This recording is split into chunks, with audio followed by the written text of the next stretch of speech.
down. We don't really care who's around,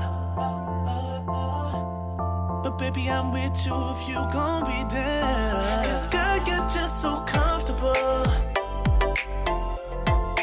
Girl, you're just so comfortable.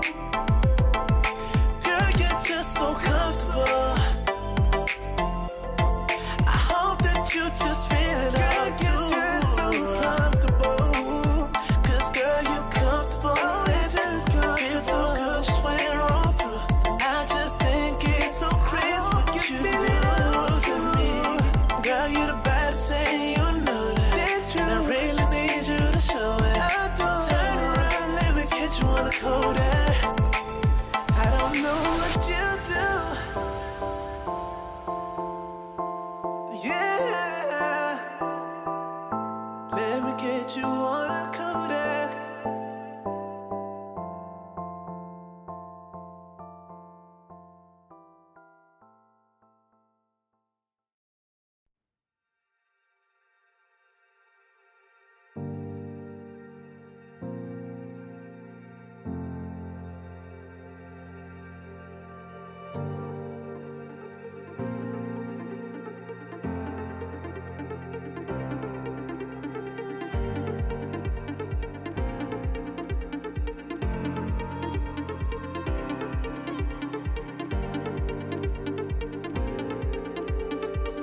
Welcome back, Overwatch fans, to another amazing night.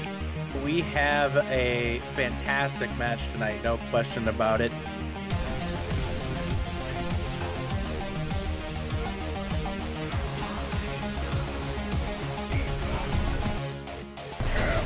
Oh my god, yes! Put the barrage! Make sure they can't even follow up afterwards. And Watchers found 2 in this fight thus far. Make that 3, make that 4 right now here.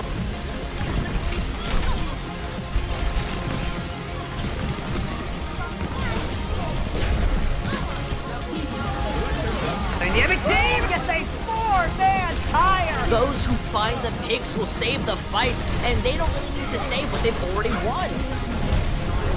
Andre gets 3 with the Primal Rage.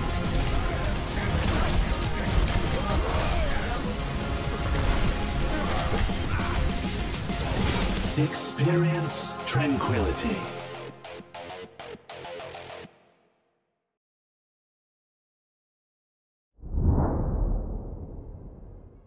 Welcome one and all to another amazing night here in Tranquility Gaming. My name is Bowsy. I'm joined here by the wonderful Mr. Yeti as we bring you tonight's Discord Tier All-Stars for Season 9. Mr. Yeti, we're in for one heck of a show tonight.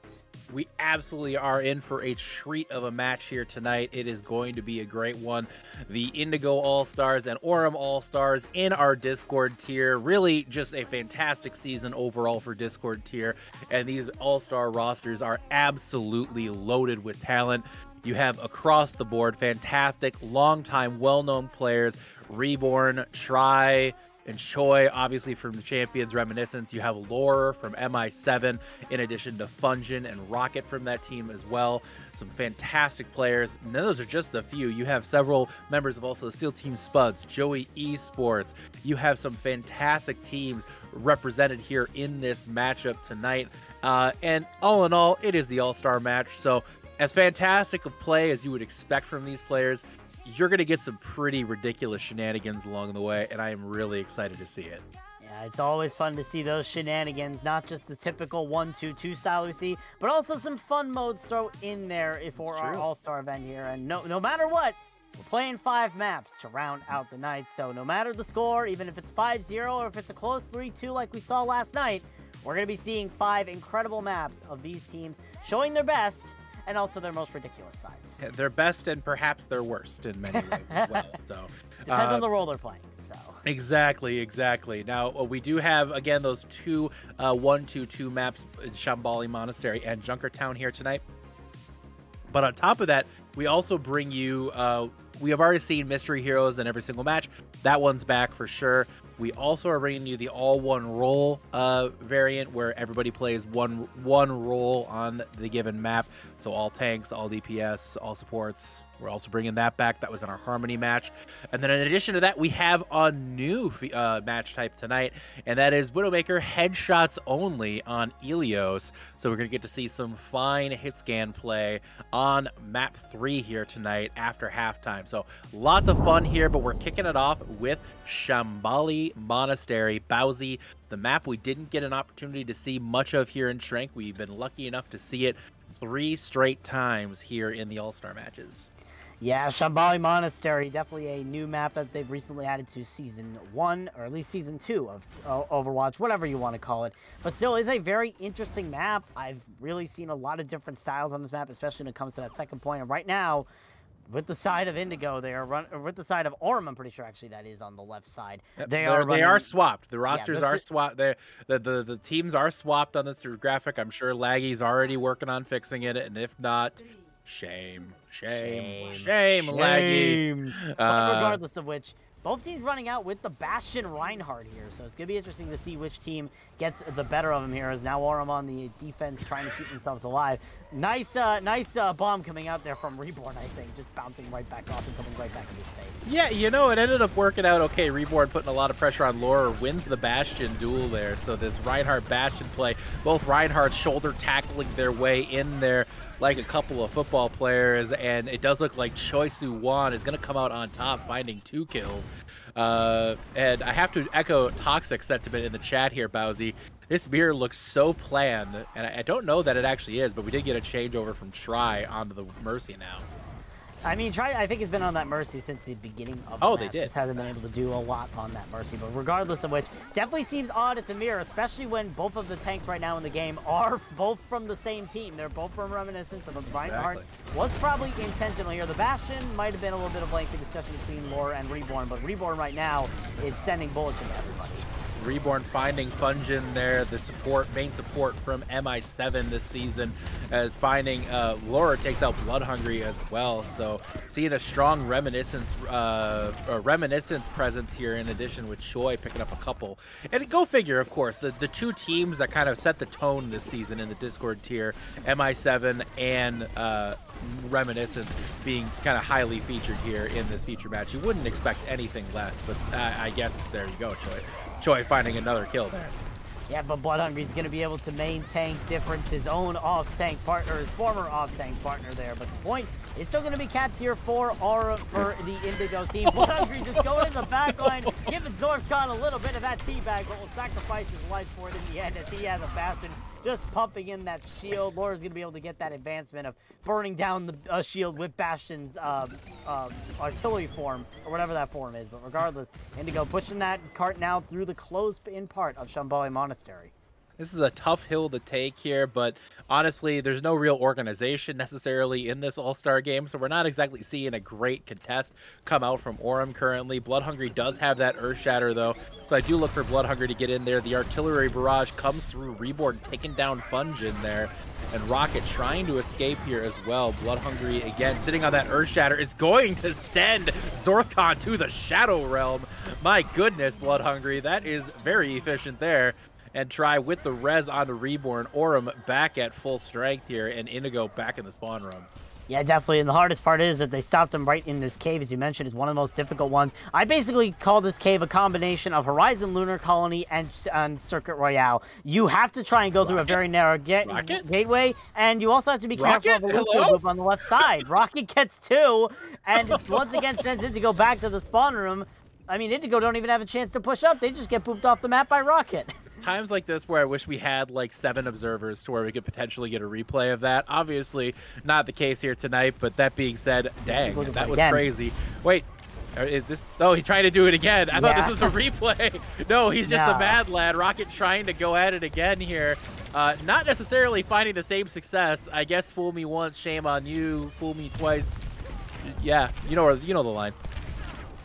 I think I know the line, but now it's Fungin and Rocket having a Lucio duo out here. But Reborn gets 2 with the tactical grenade used by Bastion, and Bloodhungry able to finish out 2. So now all that's left is this Lucio duel between Fungin and Reborn, which unfortunately Ashes just crashes and ends up ruining that Lucio 1v1. Shame. And Fungin points out the disrespect, and honestly, I don't blame Fungin for one moment. She just jumped in there and really just disrespected the Lucio duel. Rocket again looking for another boop here onto Sempra, or Chief Kef, pardon me, here. But Rocket right now in the midst of 4 of them, not dying somehow.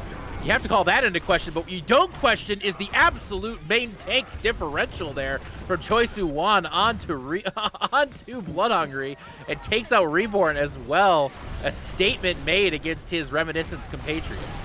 Yeah, definitely Choi Soo-won right now, definitely showing up in the kill feed when it matters, but the shatter is big from Bloodhungry as well. Sends that main tank differential right back into his favor. And it's going to be that cart moving a little bit here, but it's not going to move any sort of actual progress here. As Indigo, unfortunately, has to go back to the drawing board, with Fungin being the last one to die here. Fungin and Rocket have been doing their best ranked Lucio impressions, and by that I mean they are doing nothing helpful at all. But that being said, you would expect nothing less from Lucio players. This is just what we're all used to at this point. Artillery barrage in, finding absolutely nothing. Unfortunate for Reborn there as they continue to pressure from that high ground into the main tank. Into Choi Soo-won here. Bloodhungry is going to find Laurer here. Bloodhungry in very deep as Ashes looking again to disrespect Lucio's. Apparently Ashes, that is her mantra today, but Ashes with a 2K with a fantastic pulse bomb looking for a 3rd. Rocket stealing that one, saying, hey, you disrespected me, I'm going to disrespect your 3K. Okay, let's do my business now. But Chief Kef going to find Bloodhungry's hammer, and that is yet another fight win here for Aurum, Bowsy. Yeah, ashes to ashes and dust to dust. So that's unfortunately what it costs there for the side of Indigo. Ashes just cleaning up the field there. But now Aurum right now have a very good hold on this. 50 seconds left on the clock. Try's going to be unleashing this Valkyrie to try and keep Blood Hungry alive. Now just pulling out the pistol, trying to do as much work on the Battle Mercy as possible. But looks like it's just going to cost them a little bit of time here. Is now Blood Hungry going to be able to respawn here? We'll have to see if Indigo is able to push that cart up to the second point here on the Monastery. Try right there, trying their best to absolutely take it to the opposing team, popping that Valkyrie, but unfortunately he forgot that he is just a Mercy, and that's not going to surprisingly powerful, but not quite powerful enough, it seems.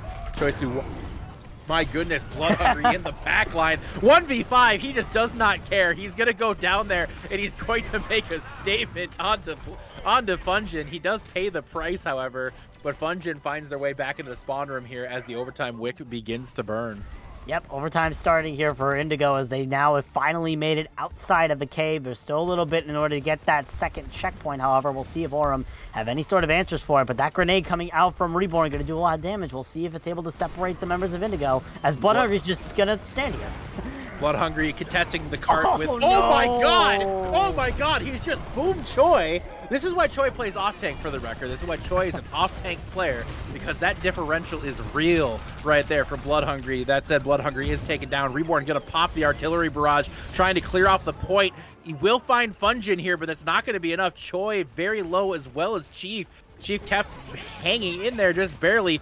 We see the Kitsune rush trying, I guess? I guess. Kitsune rush.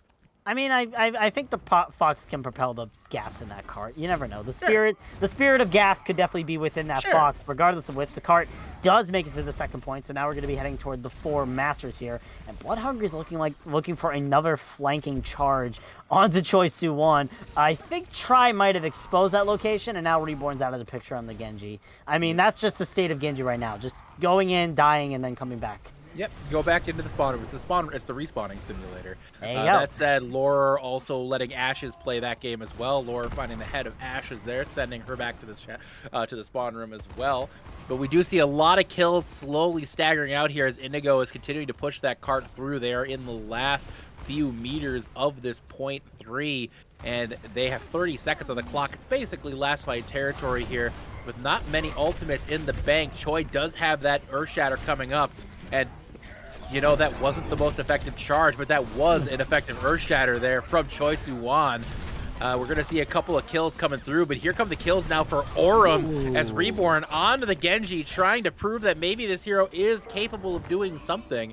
Although, given that they got only 1 kill out of that, maybe not. I mean, definitely was a lot of damage going out there from Reborn. Rocket also showed up in the kill feed when it mattered, but definitely good job from Aurum to be able to stabilize here. Now with 1 second on the clock, Blood Hungry maintain MTD's Choi Su-won again. Someone is able to touch the cart, but the rest of the members are just going to fall, and there you go. Aurum going to be able to hold that cart 77 meters on point C here. It does not reach the land of the 4 elders yet, but now they have to try and make a push all the way up to the top of the monastery. It's a tough push to make. We've talked about this a little bit last night in the Transcendence Tier All-Star match. Just how defender-favored Shambali Monastery tends to be. And it's kind of what we're seeing right now is just, again, how strong it is for the defenders in this map. You know, even though it looked for like a while there, like Aurum was going to kind of get walked over for a bit, it's just such a tough match to actually push up. And a tough map to actually like push the cart all the way through just because of all the high ground that's available to defenders. Yeah, definitely. You have to be careful about pushing up here. You have a lot of different areas that you have to go through. So we'll have to see what the move is here from both of these teams. Right now on the defense, Indigo, I mean, if this was Overwatch 1, I would say, okay, one of these heroes makes sense. However, it's not Overwatch 1. Why is Chief Kef on the Doomfist? I hope this is a joke. I hope this is a joke. That's not normal. Yeah, someone botched the code over there in Overwatch HQ. Someone botched the code, obviously, because that's not supposed to be legal. So we're gonna hope that somebody notices that Chief Kef is gonna be there. We'll hopefully get that sorted, Chief but, Kef is breaking the code apparently. I mean, it's not surprising. I've known Semper for a long time. It's only noticeable that they would be the one to break the code first, Yes, of course. and they even get the code on to try there. So okay, yeah, someone needs to regulate this really quickly. Yeah, well, someone does, or we need to see Aurum just answer back with their own, which I wouldn't. I mean, really yeah, they complain can about pick. necessarily. It is an all-star match, but hopefully we can keep it 1-2-2 the rest of the way. But yeah, here we are. This is an interesting situation. Yep, there we go. They've noticed. Reborn's now switching over to the Doomfist of his own. So now we have a 2-1-2. This is how Overwatch was intended to be played. Who needs DPS? I mean, we're living in GOATS era. So, regardless of that, Reborn obviously not having a great time getting killed out by Chief Kef there. And it's still a hold here from the side of All-Star Indigo team. And it's looking rough for them. It's not a great start, but I think Indigo, I think Indigo got maybe a little bit of a jump on them, maybe caught them off guard with the second tank. Just throwing that out there, just an idea that maybe might have called a problem. Just throwing it out there. Yeah, maybe. Cough, cough.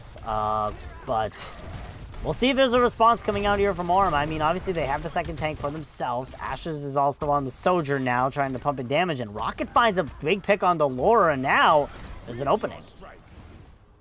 Absolutely. And Chief Kef right there with an ult, finding Ashes. Again, it's just a challenge right now for Aurum to try to push out. Again, I think they were just caught off guard with the double tank situation.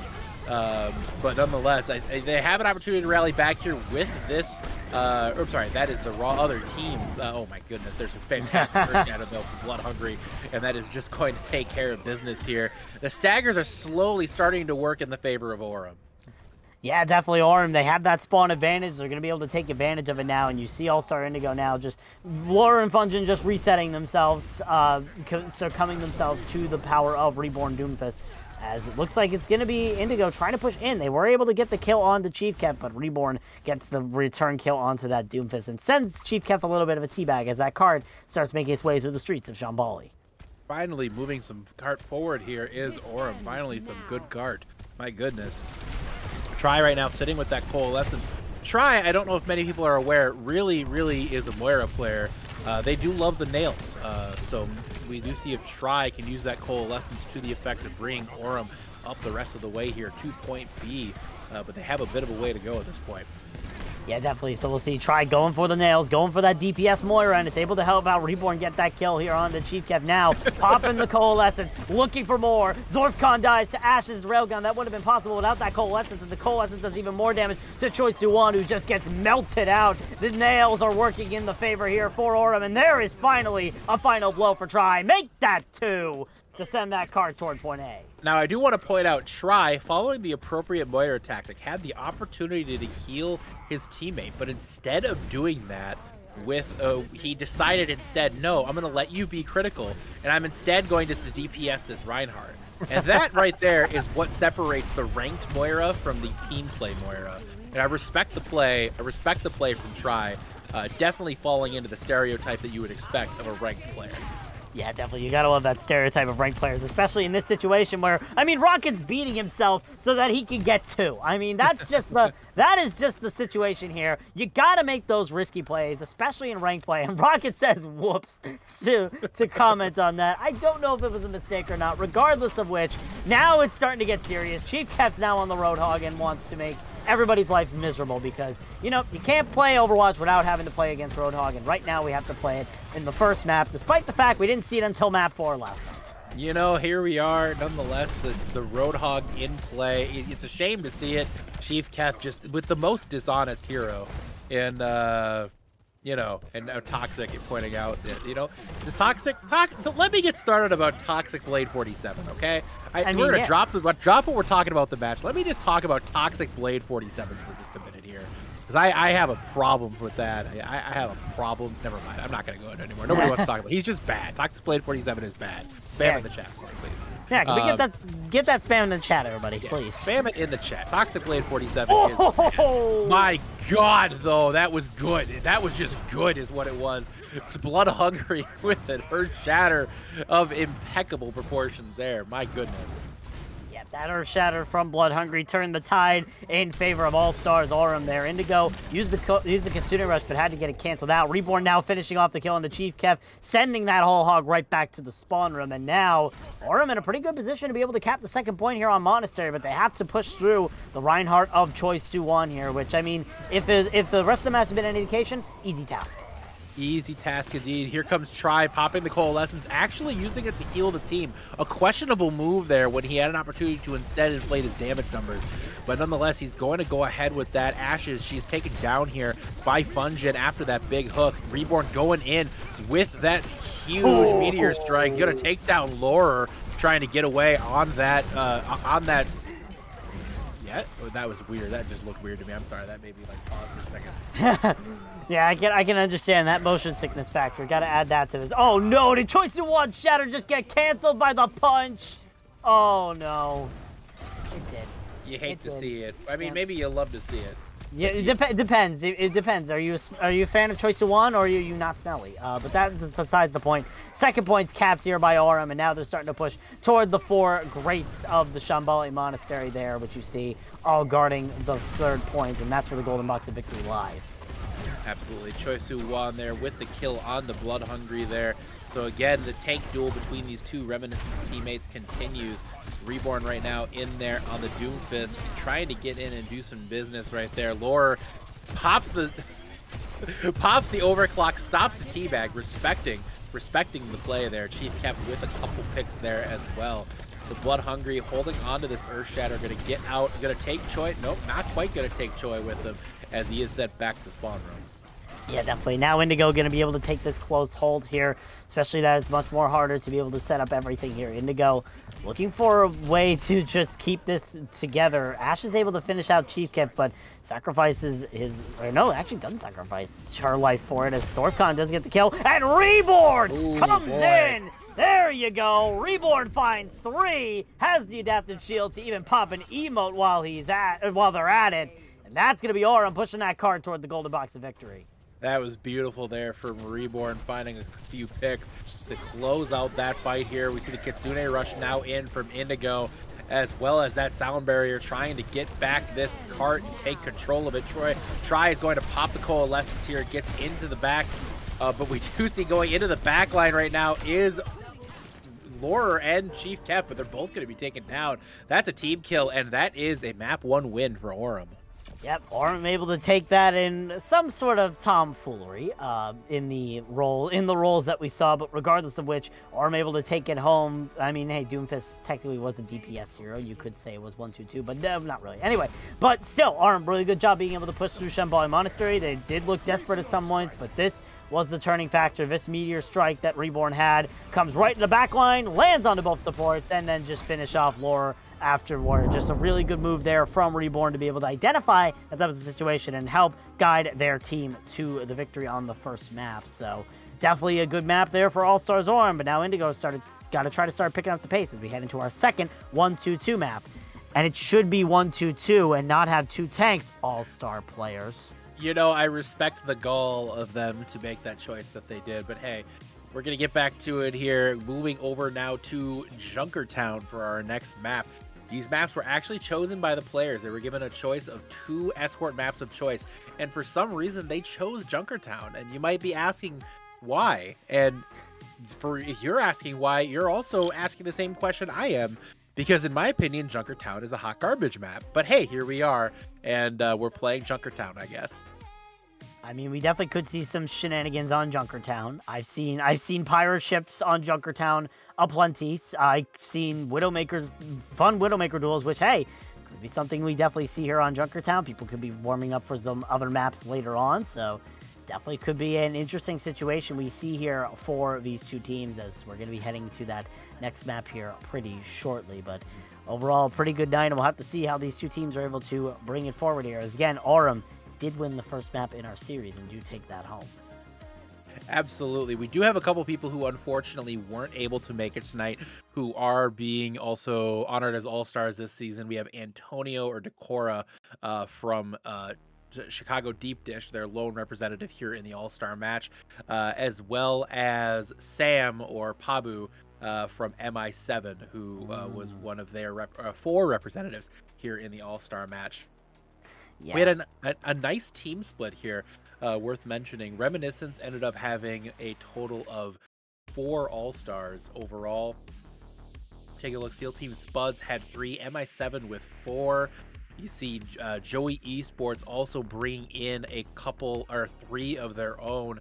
Chicago Deep Dish with a lone representative, as well as Adelaide Eclipse with the representative Tanic B for them on DPS, who will be in next map. So a nice team split there, lots of representation across the board, but again, it tended to favor a lot of those top end teams here. Reminiscence, MI7, of course, with 4 representatives. You would expect nothing less with the way they played this season. Yeah, definitely. There is a very good list of all-star players here that we definitely have seen a lot of strength through. I mean, obviously you mentioned Sam. I wish we could have seen him today, because they showed up in a big way during our finals match, had a lot of great highlights, and was one of the 2 most notable players on MI7. But regardless, heading into Junkertown right now, and now with B-Ball Man coming in on the tank role for Aurum and Choi Soo-won still in for Indigo, we see 2 Wrecking Balls on the field right now. I mean, this is a great Wrecking Ball map in a way, but mostly sometimes not. Really, I don't know where Wrecking Ball is at in the current meta, because I'm very much a plat player, and that is just not where Wrecking Ball sees any play. So, Same. yeah, so I don't necessarily understand it, but hey, here they are. They're playing Wrecking Ball. We got the real sniper in play. Yes, I'm of course referring to Zenyatta, and I guess Toxic on a Widowmaker as well. So we do see, again, 1 sniper in play. Toxic going to get a little Widowmaker practice early before we get to that Widowmaker headshot only Helios map later here tonight. I thought you were going to talk about the May when you were talking about snipers, but still Tanic B. I was also going to mention the Tanic B. Okay, Tanic B just putting on a show. Already got a hammer kill. It's been less than 20 3 seconds. kills for Tanic B. 3 and 1 was a hammer kill. 1 was a hammer kill, Yeti. And they're trying to find Toxic here with yet another kill. Tanic B showing up early here with that hammer kill. You got the brick low again, looking for yet another. Oh, disrespectful. There's what that was from Toxic. The res from Try comes up short. You hate to see it. They're pocketing the real carry, and that's of course the Torbjorn. Rocket getting into it with Toxic here at 10 HP is going to manage to get away. Fungin now mixing it up on the Brigida, finds a couple kills as well. Really kind of a crazy fight as B-Ball Man swings in and does what Wrecking Ball does in most situations, which is absolutely nothing helpful. I mean, that's basically what you run into right now. It seems like we're in Sweden not really in Australia, because we've just been seeing Torbjorn and Brigitte light up the kill feed, but now we see the Australians coming in. Chief kept getting 2 there to finish out the fight, and Indigo starting to push that cart. Aurum have some options heading into this next fight, though. They're close to that Transcendence and Molten Core, and we'll see. Obviously, Luca falling low means that somebody's doing work there in the back line. And Rocket, able to find the head of the opposing Zenyatta. There you go. Oh, Rocket. 2 healers. The real threat is Rocket, everybody, as Aurum is going to push through here. B-Ball Man on the Wrecking Ball, trying to find Choi. Choi rolling in rather uselessly, as Wrecking Ball does. Here we go. The knock up there. Pile driver in. Not able to connect. B-Ball Man is sitting pretty right now as the lone tank on the cart. Chief Kef trying to compete with B-Ball Man there. Not really able to do much. The grenade's just a minor inconvenience, it seems. Yeah, the grenades right now for Chief Kef have been able to get a lot of value outside of the Wrecking Ball, and that tire is just going to be... That tire was so gruesome that we had to cut away the second it got popped, because we just couldn't show how gruesome it was that Chief Kef was able to get that tire kill onto Reborn. Nonetheless, now the cart is going to be entering Junkertown courtesy of All-Stars Indigo, as tries trying to stall out that cart, but it's all for naught here. And Fudge is gonna pop out both support ults here from Indigo, so you know what? Aurum have a chance to push back into this. They have the Sombra now. They have their both support outs and the mines. There is potential here for All-Stars Aurum, as long as Tanic doesn't get hit out by a random Junkrat mine. You know, we've already seen 2 people ruin fun. First we had the Roadhog, now we have the Sombra. So we all can confirm right now that both Tanic B and Chief Kef are anti-fun. as the ruling that we're going with here in this all-star matchup. But nonetheless, here we are as Rocket, again, trying to go 1v5, is going to continue to mix it up here, but is going to find an orb on his head there from Luca, who is taken down by Reborn there, so we do see a trade-off of the Zenyatta's. But Reborn right now on the high ground on this Genji, looking to take down Toxic. And Reborn really just purely hunting Toxic, it looked like there for a moment, and it's hard to blame him. Yeah, definitely. Now Tanic B's in. Tanic B's just spawn camping Luca. Oh, you hate to see it. You hate to see it. Oh, oh no! Oh no! Oh, we've seen Chief Kev say at least twice "sit" in the match chat. And to Chief, I just have one thing to say to you, and that's sit. Because that was extreme disrespect there for Reborn. Reborn popping the blade, getting in there, finding Fungin. That's one kill. Looking for another, finding only mine. Oh, no. The moment he panicked and saw that mine and deflected out of instinct and reflex alone, I felt that on an emotional level. If you pause very carefully, you can see the exact moment where Reborn was completely hopeless and knew that his life was sentenced to death. And there it was, right there. That deflect was maybe, we went from the highest of highs with the deflects to the lowest of lows to the dropping onto the mines with the blade. Genji, ladies and gentlemen. Yes, exactly. That is Genji right there. Choi taken very low, gonna be forced out. But again, the teams are both playing very sporadically. Chief Kef gonna take down Try with that Riptire. And again, it's just kind of this trading kill feed right now. Nobody's really taking control necessarily. But with 3 minutes left on the clock, this is a great push for Indigo. It really is a good push for Indigo right now, as Aurum now trying to find their way to spawn camp here.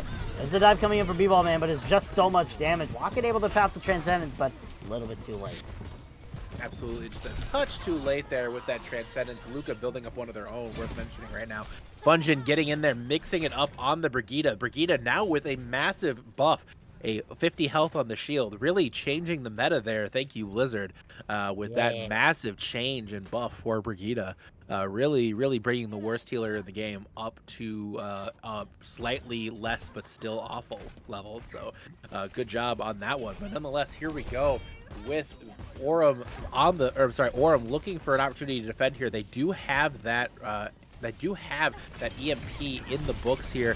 B-Ball Man as well with the mines is going to pop them in the hallway here, and not really able to do a whole lot with it as they're being cleared away by Fungin on the Brigitte. Tanic B is going to get Chief Kef a huge EMP in play, but it's going to immediately be countered out by the Transcendence there from Luca, and that's just going to basically render that whole thing moot.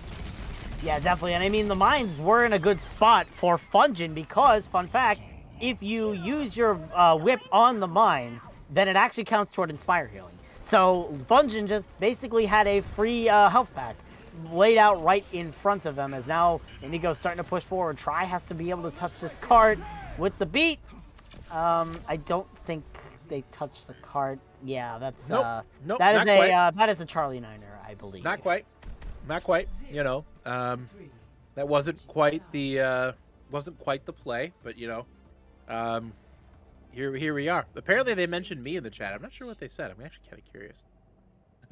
You know, well, the world may never know, it seems. So the world may never know. But that being said, right now, if you take a look at this one, Aurum with really just an incredible start. Oh, we have a replay of Try's incredible Nano Blade moment. And again, did it not show the deep? Oh, come on! Who's on observing? This is God damn. No, this is a shame. This is a shame. You know, Tranquility is looking for observers going into next season. Just saying. If you want to apply, there's applications on our website at tranquility.gg.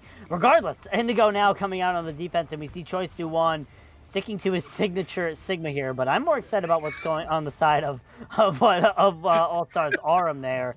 Right now they have the tank. Junker Queen is in there. Got a very sizable buff with this recent patch that just came out earlier today, and that is, of course, that she is now the god of lightning in this amazing new Ilios mode. No, but outside of that, also the new buffs to her heal, also to her passive, as well as to her abilities, making it so now that she gets a reduced cooldown depending on how many people she hits with her giant axe, which sounds like a pretty overpowered thing, especially I believe since breakables count as enemies. Well, currently they do. I believe that's a bug, and I would expect it to get changed. But nonetheless, yes. I mean, in the interim, it is such a small thing and very situational. I don't really expect it to actually have a huge impact on the game state as it sits. Both Pharahs are down.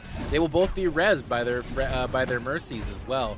The B-Ball Man is on this Junker. Oh, okay, Toxic just did it to Reborn again, but then it goes Toxic down again. So really, what the moral of the story is here is stop playing Pharah. I think that's what they're trying to say. Well, Mercy is in deep, but going to be spared there because Chief Kef finds Tanic that is going to give them an opportunity to escape, but Chief Kef going to be taken out of this, well, off the ground, I should say, by Reborn here. Reborn on this Pharah, trying to get after Luca there, but not able to find any kills. But nonetheless, Reborn making an early impact here on this Pharah. Yeah, definitely. The Pharah games have been pretty good. Reborn finds a kill onto Toxic and Tanic. What a shot onto Fungin to eliminate the Mercy out of the sky. There's a Moth flying right down to the ground as Aurum doing a pretty good job on this push, but they're not doing good on another push, and that is the cart. The cart is not moved. Oh no. Oh no. Oh no. I just noticed it. Oh no. What a shame. You know, one of the things, I forget who the coach was, I believe it was Packing 10, who said one of the craziest things, or one of the toughest things you have to do in Overwatch 2 is figure out who pushes the cart. It might have been Packing 10, it could have been Weeks as well. I'm not really sure which coach said it, but I know it was one of the things and one of the jokes they said, and my God, isn't that true sometimes, you know? Yeah, I mean, it definitely could be a case here. Nobody's pushing the cart again. Like, Aurum do not have a set cart person in mind. Tries out here trying to battle Luca in a 1v1, but Choi Su-won ruins that party, unfortunately. Tanic able to finish out Chief Kef here, so right now it is still winnable for Aurum. Oh my God! And oh my God! That, oh my God! Choi Choi just absolutely boomed Reborn there. Reborn goes in, tries to get the barrage off, but Choi read it like a book and hit him out of the barrage before the barrage could even shoot a single rocket. That was crazy. Well, tries going to be able to counter Toxic's barrage with the Battle Mercy pistol. You'll love to see it as Fungin now trying to go for a kill of their own. Gets killed out by Reborn, isn't able to get any battle kills there. And Reborn kills themselves trying to kill out Toxic. They do. They do. Yeah, I mean, you know what? You got two. I mean, that's exactly what I always say. You got two. Exactly. B-Ball Man, unfortunately, going to be dropped there by Choi. I mean, as Junker Queen's buffs will be, I'll be curious to see how they actually play out in a proper 5v5 setting. Because, you know, I would call this far from a proper 5v5, but here we are. Nonetheless, B-Ball Man now sitting with that Junker Queen ultimate on the books here. And here we go, Riptire now in from Chief Kef. Chief Kef is going to get taken down mid-Riptire, though. I don't believe they actually got the tire off. Tanic is dead, and I don't know how, but it's funny that it happened. Rocket right there, pop into Coalescence, going to take down Toxic. Here comes the Junker Queen, finds just Choi with that ultimate there. The axe is in play, putting the axe to use there on Luca, trying to get Luca down there, finally doing so. Rocket being taken down here by Choi. Choi, an absolute Sigma menace right now here, pushing forward all the way through Aurum on his own currently, but it does look like he's finally going to be taken down here by Reborn. Reborn finding Toxic with the directs, but the res now in onto Choi Su-won, who's going to be back in the fight, and Choi, just the unkillable, dies again. Yep, Choi Su-won dies. Reborn is just causing havoc right now with this Pharah. Has gotten almost every kill. Took the kill on the Fungin, did not get the ace, unfortunately. Still, the card is going to be entering Junkertown here for Aurum as long as they step on the cart. As long as they step on the cart. As long as they step on the cart. Come on, Tanic B. There we go, Tanic B. No, it's actually, of course, it's the main tank. Why, or the tank. Why would anybody but the tank be pushing the cart while the rest of the team is dying? Oh, Reborn! No! -3. When you least expect it, Reborn kills everybody. What have we devolved into? Oh, Toxic with fighting the head of B-Ball Man there before B-Ball Man can grab the Mega. That was interesting. That was a very interesting set of decisions there that led us to the point we got to. But yeah, here we are. Yeah, I mean, here we are. It's been a bit. Obviously, a lot of A lot of tomfoolery throughout all of it, but still Aurum are trying to push this cart forward, but they have to be careful of those sights from Toxic, who misses the head of Tanic B, trying to look for another shot here, as right now Aurum are just looking for the perfect opportunity, and that's a good one. Gets the kill on the Toxic. Toxic with taken down by Tanic B. Great shot there from Tanic B. Right now on the Widowmaker again, trying to get practice for our next match here. Chief Kef, though, taking down Reborn there. The Junkrat clearly the counter to the Pharah, as you would expect. Tanic B is going to find another kill, taking Luca out with another headshot. Tanic B on this Widowmaker, a bit of a menace right now. It was time for nothing, it appears, as Choi is taken down by Rocket before they can get that ultimate off. Yeah, it was time to die for Choice Who won there. That was pretty much the consensus there. Now Aurum trying to push this card in, but it's going to be Funjin trying to stall it out. It's a DPS Moira versus a DPS Brigitte. At this rate, I don't know who's going to win, but it looks like it's going to be Aurum actually backing out of the fight here as Indigo do get a hold here with 30 seconds. And now here we go. Here's that DPS Moira versus Brigitte fight we wanted to see. Funjin with the rally. The coalescence comes out from Rocket, just trying to finish him off. But now the rest of the team is there to pounce on Rocket. You hate to see it, but that's a big rampage from B-Ball Man. Absolutely huge rampage there. B-Ball Man taking down a few after that one with the axe in the help there. Choi being very low, trying to get that extra adrenaline rush healing, but not able to stay afloat as Tanic B leads the way, as one would expect with B-Ball Man pushing through. The Junker Queen continues to be strong here for Aurum as Aurum works their way through, but they got a minute and 15 seconds. There's not a lot of time. They really can't afford to lose another fight. Yeah, they really can. It's going to be good to see if they can find a pick. And Tanic B does that job very well. Finds the head of Luca, eliminates the Baptiste. That's a pretty good start here. Also has those that mine onto the Widowmaker. And here comes that blade from Reborn once more. Never mind. Finds Toxic immediately, but like you said, that blade, just like it when it was pulled, is now immediately gone. B-Ball Man gonna push to the cart, tries to get back to the cart and get some progression going forward. Choi Soo-won on that cart, gonna get some damage onto Try, but Try is going to manage to fly out there with that very strong Mercy mobility. Oh Chief no! kept taken very low. B-Ball Man pops into the trap, but is going to be kept alive because of Try's healing. Yeah, I was a little scared there for B-Ball Man. They ended up getting concussion mined into the trap, so that would have been the achievement if it was included. Ooh, nice rampage. Ooh. Yeah, pretty good rampage. Lands on a 2. B-Ball Man and Try forced to retreat here. Try a little bit low, going to be forced out here by Funjin, and now Luca able to get that final kill. So, Indigo, pretty good hold here. 13 seconds left on the clock. Aurum need to come up with something here. Aurum right there, huge from Choi Soo-won, finding B-Ball Man as well. Aurum in their last gaps here, trying to get back into it, but it does look like Indigo is firmly in control and will take Junkertown. They'll be evening up the All-Star match here 1-1. Yeah, good run there from the side of All-Star. Aurum being able to, or Indigo being able to take it into their favor, and now they're going to be, now they're tying us up here as we head into the actual silliness. If you thought this was silly, this is only the first course. We have an entire 3-course meal for you as Try gets to play the game for eliminating Toxic's Barrage. I never thought I would see that in my time, but here we are. Try getting a Mercy play of the game for eliminating a Barrage. That's the Discord tier MVP, folks. That's all. There you go. There's your MVP. Try getting the play of the game, as Mercy players only should, with those recent blaster changes. Definitely showing what a Mercy can do whenever they are angry. Like Bowsy said, folks, we have an exciting end of the night here with the 3 more silly focus maps here coming up after a short halftime here. We'll be back in about 10 minutes, guys. Stay tuned. Your Discord tier All-Star match will be right back.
Welcome back, everybody, to the Discord tier All-Star match. I had the moment of panic there because neither Bowsy or I talked about who would be bringing us back from halftime.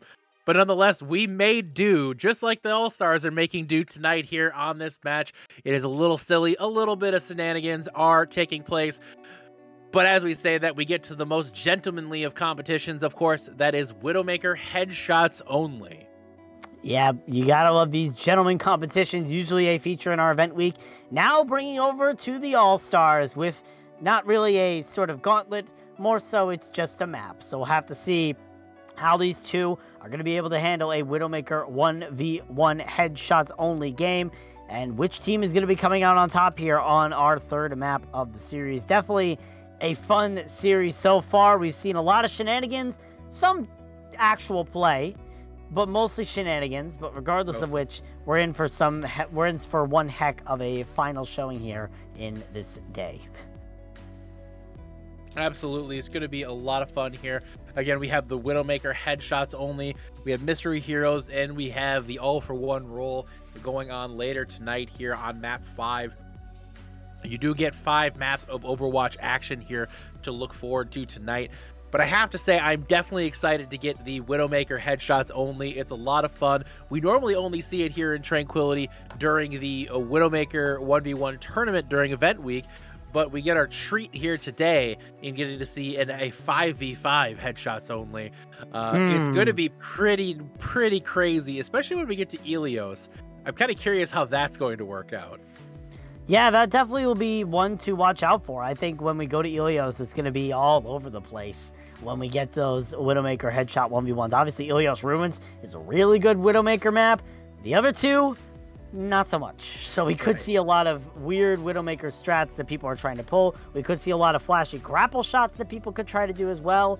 Overall, it's going to be interesting. We're waiting for them to get in. However, unfortunately, they have messed up the code. So we are getting everything sorted. And hopefully, we'll be able to get into the game here soon. And hopefully, we won't have any lobby issues like we did with map number 1. Cough, cough. But nonetheless, will be one heck of a show once we get everything sorted. They have, it looks like, figured out the code here for this one. So they are fixing it right now, and it looks like it is good to go.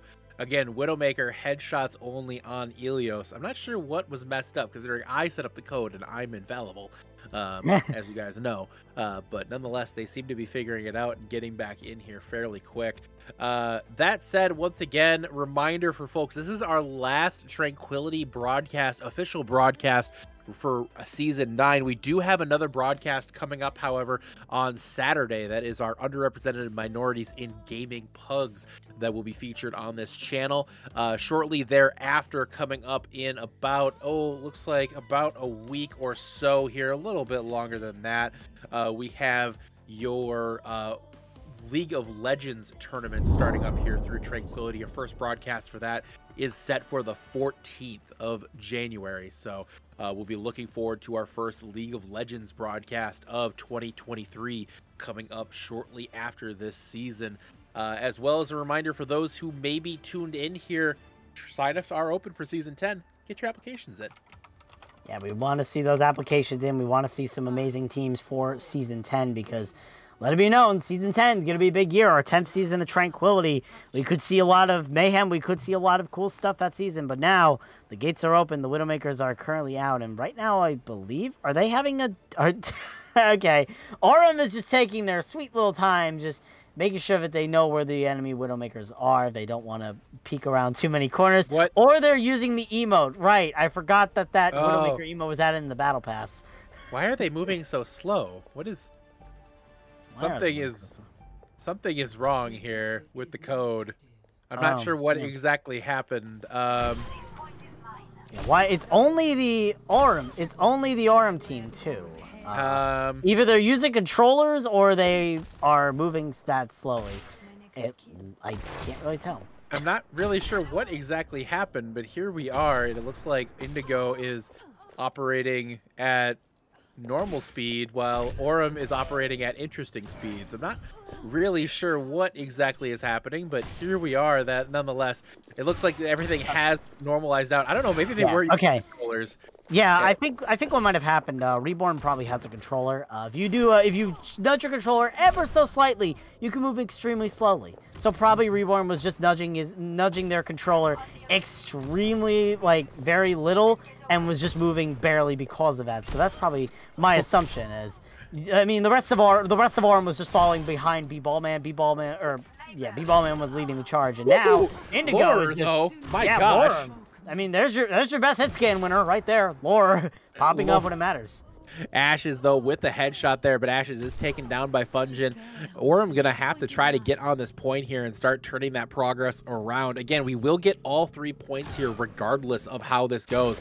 Reborn in on the point. We get the close-range duel here between Reborn and Toxic. Toxic very low, going to be dropped by Tanic B on support of Reborn there. And that is a nice point take there for Orem. Yep, Orem's going to be able to get the point here, but Fungin and Lore already find a pair of headshots here onto the 2 tank players. But Tanic be able to answer back here with that shot into Lore, so Orem definitely have a good advantage here. This is probably the worst of the Widowmaker maps, in my opinion. But still, they're finding picks when it matters the most, and Tanic B is now going to town. Has found 2, looking for a 3rd, isn't able to find it yet, looking for it up. Oh, maybe. Nope. Okay, it's going to be B-Ballman finishing off. B-Ballman, of course, the main tank aim coming in clutch there for B-Ballman. There you go. Tanic B at 7 HP. Worth noting, no health packs in Widowmaker headshots only, so they're making it work nonetheless. But here we go. Lore right now on this high ground, trying to contest. Not sure who that is. Looks like Tanic B. Tanic B is dropped. And Lore, again, best hit scan voted this season in Discord tier, finds a second head there, taking down B-Ballman, establishes presence on the point as Zorthcon gets in the action as well, finding Ashes too. Lore, though, still on the prowl, looking for more heads to click. They find one right there. Question is will they find enough to click? And they will not, as Blood Hungry gets in on the action, taking down Lore there. That is a tank taking down the hit scan. You gotta love it. Yeah, you gotta love that indeed, as now it's gonna be Indigo counting up 80% here. Orem need to start to answer back with both headshots and contention, but right now Tanic being Ashes and Reborn all falling to several Widowmakers. Make that B-Ballman Blood Hungry, not willing to fall, has found 2. There's a potential here. There is absolute potential there. Blood Hungry taking out a couple. Blood Hungry with 3. He's hungry, folks. Blood Hungry finding a 3rd, looking for a 4th. Will he find it? He does not, as the point ticks over there. Fungin staying alive on the point. That is an Indigo win, but for Blood Hungry, that was impressive, I have to say. Yeah, I mean, I'm going to echo Trey here. Why is that guy on tank? I mean, that if you have aim like that, play hit scan DPS. You don't really deserve to play the tank role. Regardless, we're heading over now to Ilios Well, which is a little bit more favor in terms of the Widowmaker. The cage on the right side of the map, or the cage on the cliff side of the map, does make it a little bit difficult, but we could see some very nice Widowmaker shots, not just people hiding on corners. On this map, it definitely will be different. We'll have to see if Orem decide to go for that slow strategy of follow B-Ballman prancing out of the spawn room. But we'll see as the spawn door is open for both sides and we see Indigo coming out all the way there in the distance. We'll see if Orem decide to come out fast or, okay, it looks like they're going to be doing a mix of both. Oh, no, they're all going to go for jump shots off the ship. You know, I respect it. It didn't pan out for anybody, though. Neither team coming up with a headshot there. So it does look like Indigo is going to get the early point presence here and get into position as, again, the headshot or the hook shots are trying to be put into play here. But Reborn is going to get the first kill onto Lore as Blood Hungry as well, finding another. So that's 3 kills for Orem. Make that 4. Why not make it a 5th if you guys don't mind? Oh, almost. Thank you, though, B-Ballman. Yeah, there you go. Thank you, B-Ballman. Thank you. Yeah, well, B-Ballman unfortunately gets all that thanks and then is the first one to die for the side of Orem. But Orem do get that point. Now they're counting up the percentage here, and Indigo need to try to push back in and find some more kills here as they're looking for more opportunity through this bridgeway. Someone's there on the right side. I believe that's Blood Hungry on the right, but Ashes on the left gets picked out first here. So now Orem have an opportunity, or now Indigo have an opportunity. Indigo looking to get back on the point here at about 25% and counting. So a great situation right now for Indigo to get back in on this as we see Toxic takes down Lore with a great shot on the B-Ballman, trying to hook shot their way in, but is going to be dropped. Lore, outstanding hit scan work here on for Indigo. Yeah, definitely. Lore doing a really good job there on that hit scan roll, just being able to bring Indigo into the limelight here as It's going to be Indigo taking control, but Ashes finds the kill on the Toxic here, and now Choi Soo-won is out of the picture. Well, where the heck was Tanikby? In the back line comes Tanikby, looking for not just your head, but also your back, but Laura comes back with two. Laura and Tanikby right now just trying to duel it out. Laura currently dueling with somebody else, as right now he's occupied with two people. Make that maybe three, I'm pretty sure. Bloodhungry able to finish out Fungin, and Laura finds the shot in the Tanikby to eliminate the Widow. Make that two for Laura. Looking for the third on the Bloodhungry. Choi Soo-won is going to take it away. Indigo, keep the point. You know, one of my favorite things we get from this mode is that we do get the opportunity to see all these tanks kind of showing off a different look and showing off a different thing than we normally get to see. And I have to say, Bloodhungry has been outstanding. You know, we expected to see outstanding hit scan play from Laura, but Bloodhungry has been certainly a treat to watch. Yeah, Bloodhungry definitely has been a treat to watch here with all of these plays. You also have Fungin there on the main support, picking up the Widowmaker here as well, doing a really good job there. And also, just mentioning that Bloodhungry is diffing Choi Soo-won in most of these engages. So, I mean, main tank outshining the off tank, not common to Widowmakers, and B-Ball Man as well. That's another main tank player popping off, getting that kill into Zorfcon. Ashes finished off Fungin as well, and the point's going to be flipped here for Aurum as they get control right back, 77% for Indigo. Indigo right now is in control of this situation, but nonetheless, Aurum has an opportunity now to run up some percentage points. B-Ball Band kind of pushing forward here, as it looks like people are asking for controller aim to be put into play here, which, you know, I respect it. People looking for aim assist. This isn't console, folks. This is actual PC Overwatch here. We're not playing on Switches, folks. No aim assist is going to be allowed here. Well, to be fair, aim assist was implemented for console players who play in quick play. So there definitely is an opportunity. If you play cross console, you do have aim assist. If you play on an Xbox and you're playing on and you decide to play with a PC person, you're going to have aim assist now. Regardless of which, I mean, aim assist isn't really necessary when there are so many heads being clicked back and forth. Bloodhungry able to get a pair of kills there and jumps off the map. I don't know if that was meant to be a statement or not, but it might cost Aurum here, as Indigo have now found more kills. You know, I respect it. I respect it. It's an emotional statement. It's a statement of just saying, like, you know what? This doesn't matter. I've accomplished my mission, and I'm sending you home. Or I'm sending myself home here, and I respect it. It's a power play, and that's kind of the power play you'd expect to see there. Yeah, definitely. And we'll have to see now, as Indigo currently in control, 90%. Aurum need to try and touch. They weren't able to touch last time. They're all running back from the spawn room. 5% now. Someone's got to touch. B-Ball Man ends up dying to Fungin. Tanikby is going to be the first one to touch. We'll get killed out immediately. And, yeah, this is looking to get Indigo win here on Ilios well. Ash is going to have to try to clutch up there, dancing around, keeping their head Reborn? in. Reborn finds three! Reborn with the third! Reborn with the fourth! Reborn with Get the ace! Get the ace! Can they? Come on. Oh my god, Reborn! Oh my god, Reborn! He absolutely goes after that Genji play. He has absolutely redeemed himself after that 5K. My goodness. Oh, yeah, they have definitely redeemed themselves after the Genji play. Wow. Reborn pops off in an amazing way, brings Aurum to a tied series here on Ilios. And it's all decided on Ilios Ruins, the best of all the Ilios maps for Widowmaker. So now it's going to come down to this. Who's going to be taking home the win here and going up 2-1 in this series here, or the All-Star Series? Right now, we just saw Reborn pop off when it mattered the most, but they're going to have to clutch it out for the Team Aurum here, as now we'll have to see as the two spawn doors are going to be opening again, and we'll have to see what these two Widowmaker teams are willing to pull up their sleeve. Somebody check PC. Not normal. That's all I'm saying. That was not normal. Reborn absolutely turns it on at the end there. My goodness. I'm still... I mean, shout out to Ashes for getting to the point of dancing around long enough to get Reborn those 5 kills. But my god. Like, that was insane. That was one of the cooler things I think I can recall seeing in a while, even though it's in this absolute buffoonery that is the Discord Tier All-Star game. It was still quite cool as B-Ball Man finds the head of Laura, as you would expect. The best hit scan in Discord Tier being taken down by the person who plays a tank.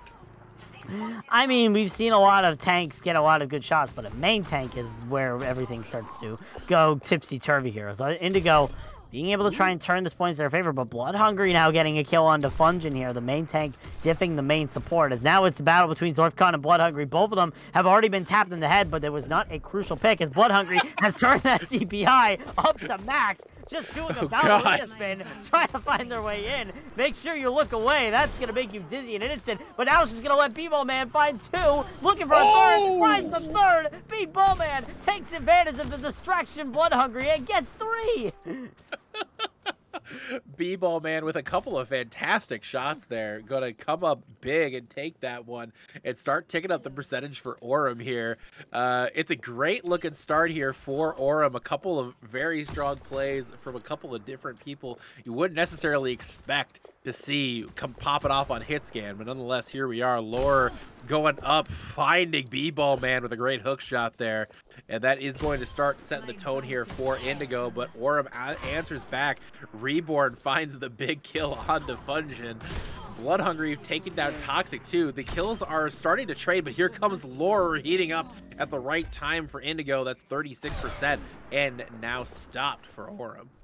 Yep, 36% for Aurum. Pretty good job here. Indigo able to push forward very well, and now Lore starting to show up, gets revenge on B-Ball Man as Blood Hungry is looking for a sneaky play into the corridor. I don't think Indigo know that Blood Hungry is there, but Lore does know where the head of Tanikby is, now knows where the head of Blood Hungry is. Blood Hungry looking for that kill. It's right now just a ballerina dance, and now Blood Hungry has turned the It don't matter, though, when Lore is on the field. Why is the head of Blood Hungry through all of that madness? Check PC, I don't think that is normal, but now Lore gets picked up by B-Ball Man. It's just... Welcome to Widowmaker 1v1. It definitely, well, it's not a 1v1. This is Well, Widowmaker chaos headshots. is what it is. There's Reborn finding the kill onto Choisu1. Zorthcon answering back, however, with that one. But B-Ball Man returns the favor, sending Zorthcon out of here. B-Ball Man at 12 HP, getting into it with Toxic on the point. Toxic not able to contest this. But it does look like right now the point is starting to tick over towards Aurum, but a great kill from Lore onto Ashes. But Lore then taken down by Blood Hungry there. It seems like Fuzz Indigo Aurum is actually going to get this point flipped, but here comes Choisu1 back into the point pit. Choisu1 finds 2. It's basically one at a time into the pit while everybody else is contesting. Tanikby... This is creative, Tanikby. I mean, you can't get headshot if no one sees your head. You can't get headshot if nobody sees your head. Let's just make that real. Oh God, that was too good. That was too good. Tanikby just finding ways to be creative in the use of game mechanics. Let's just leave it at that. Yeah. I don't know how else to put that. I'm sorry. This is too good. This is too good. Ashes with the kill onto Fungin. After all the chaos here, Indigo right now about to take over and take this map. But Reborn finds a couple kills. But Reborn, nobody's standing on the point. Reborn needs to get over there, but they cannot. Blood Hungry trying to get onto the point, just barely will in time. And Blood Hungry flips the DPI onto maximum, trying to be a distraction. But Zorthcon is not taking the bait as Blood Hungry just spins to win on the point. I mean, to be fair, if Blood Hungry just keeps moving around, then it's going to be able to create enough of distraction. Might be able to bounce some Widowmakers off it. Basically a Beyblade method. The Ilios Ruins point is basically a Beyblade Coliseum if you think about it. But now, B-Ball Man and Toxic having a very good duel there. It's B-Ball Man taking the headshot onto Toxic. And now, 99% for Indigo, but still, Aurum counting up. They're very close to be able to taking this point for themselves as Lore almost finds that great shot from a distance. Yeah, but Tanikby and Blood do a couple kills themselves. It's going to be tough right now for Indigo to get there. They only have about 15% to go. They're going to need a couple of big kills here, and that's not going to help. Toxic finding the graveyard there. But as I say that, Lore and Zorthcon pop off, finding 3, including Blood Hungry. And that is going to, it looks like, potentially be the flip here. As there goes B-Ball Man. The flip is now on. Ashes on the point, doing the dance of shame. It is going to be taken down as Indigo is going to get the point flick. Overtime Wick is ticking, and it doesn't look like anybody's going to get there, but just barely in time is Reborn. Reborn going to be dropped, however. Back onto the point is, it looks like Tanic B this time, but no, they're going to be taken down too. And despite all the shenanigans from Aurum trying to get to the point, it's not going to make a difference, and Indigo will take it. Indigo able to take the win here on Ilios after such a ridiculous, I think we should call that ridiculous Right.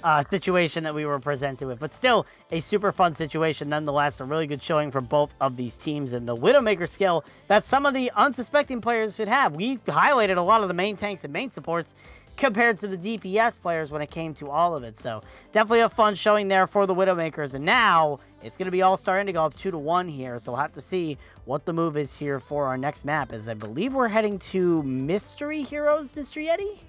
Well, the Mystery Hero strategy is just hope. Yeah, that's just hope. Yep, just hope. Roll a dice. Roll the dice and hope. That is It's basically just like predicting Doodles matches. Exactly. It's like predicting a Doodles match. That's all you have is hope. But hey, if you want to get involved, again, reminder, next season, Season 10 applications are open. We have our first application review coming up in just about 10 days, guys. So if you're going to want to get those applications in as soon as possible, if you want to guarantee yourself a spot into Season 10, please do get your applications in as soon as you possibly can.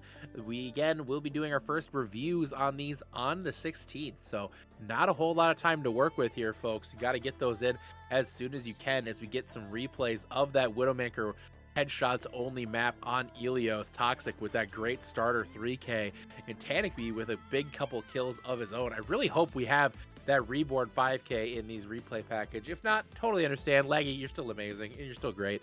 But yeah, I guess we'll find out here fairly quick. Shout out all of our producers. Shout out Yeah. Laggy for helping out with our producer. Unfeatured has been amazing on the replays as well, or not on the replays, on the what is it? Not the replays, the observing. Excuse me. Yes. But definitely have been good. We got 3 kills there from Reborn. This is the 5th one, I believe. So there's the ace finished off there by Reborn. So definitely a really good showing here from all of them. As you can see, there's B-Ballman taking advantage of the dancing Blood Hungry, being able to get that 3K as well. So definitely a lot of highlights from players that we don't expect, but also players that we do expect to get it, especially those Widowmaker players. And now we're heading to Busan for Mystery Heroes. And right now, All-Star Indigo, I'm pretty sure I've already gotten the victory with Toxic on the Roadhog. Yep. That's a great start here for Indigo, getting the Roadhog into play. I will say that there is no Kiriko to support the Roadhog, and there is a Sombra, so that does mitigate some of the effectiveness of the Roadhog. That being said, Toxic on the Roadhog is a huge advantage early on here to that team. They only have Luca for heals, and Aurum does have the Mercy. Mercy is very powerful, bringing ultimates back into the fray. So that can be good here in the Mystery Hero setup. The hack in on the Toxic here. Again, I expect them to be keeping hack on the Toxic as much as possible to try to get that Roadhog out of the picture. But Tanic B is going to find 3 kills early on here, looking for Toxic to try to find that 4th kill. Not able to do so, but Tanic B, early 4K there. Only 18% on the ult percentage. They actually must not have done very much.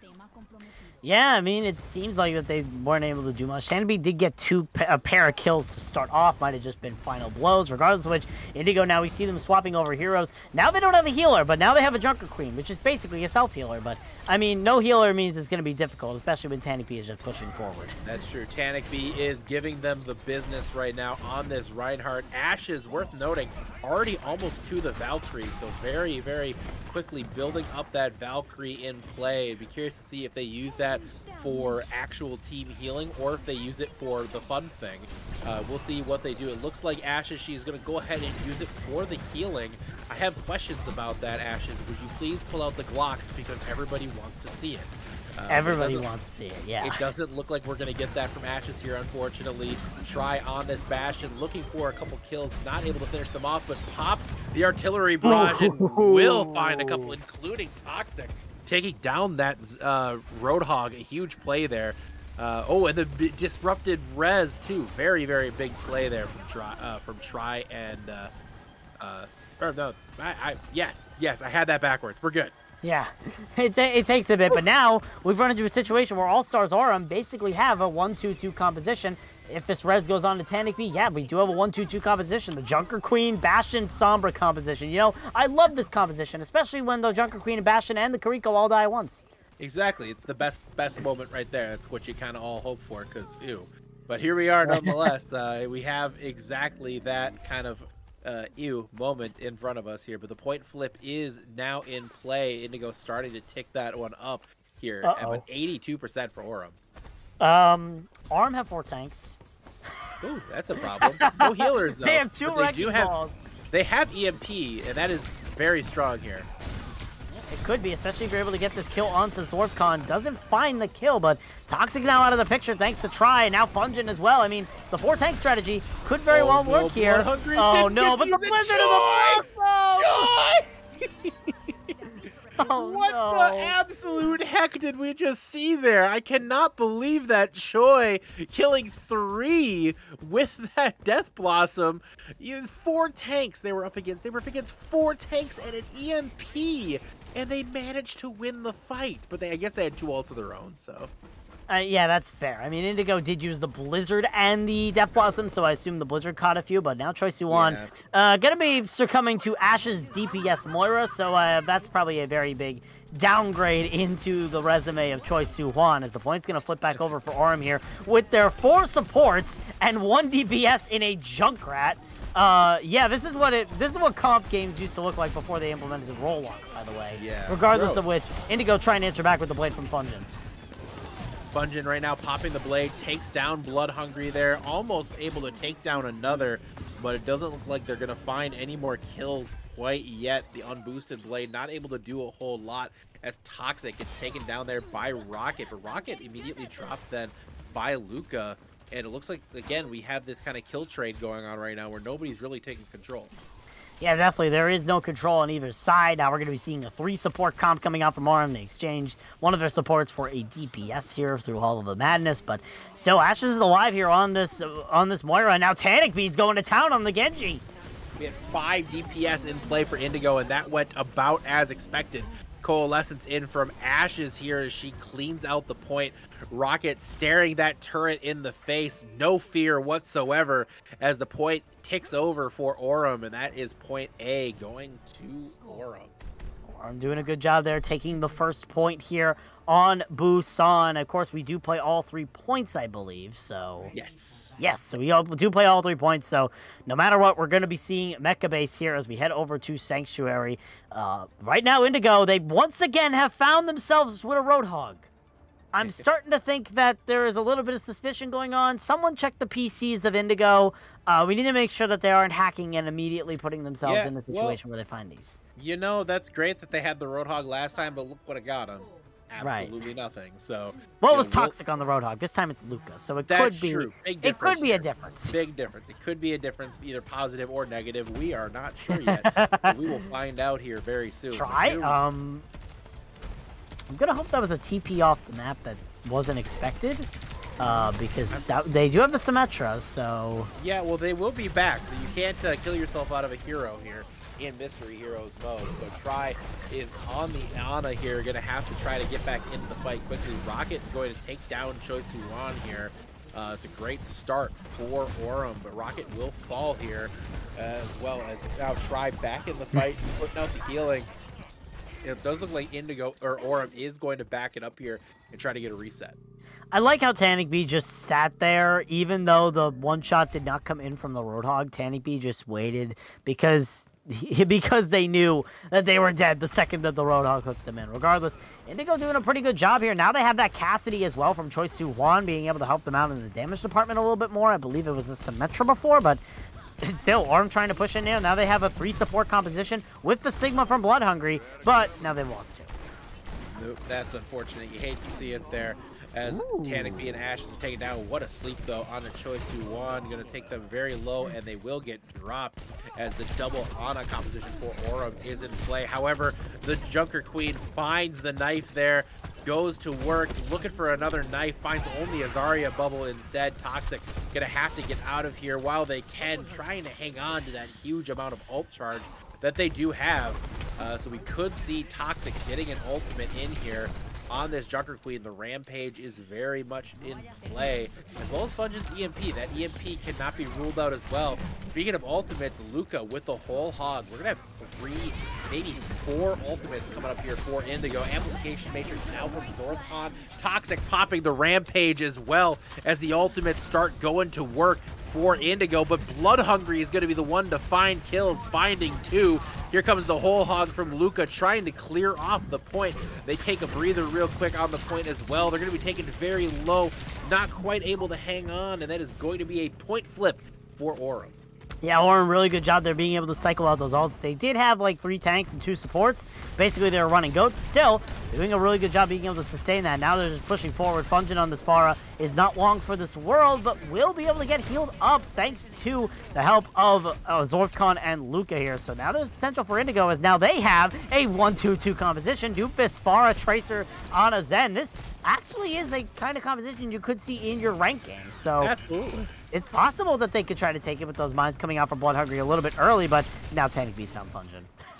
Tanic Beast did find Fungin there, and is now a tough spot for Indigo to try to get back into this. It's a couple of kills. Ashes with that Graviton Surge as well. They will use it. It is Mystery Heroes, and it's hard to blame anybody for popping in Ultimate when they get it, because you just get them so infrequently in Mystery Heroes. You have to take advantage of them when you get them.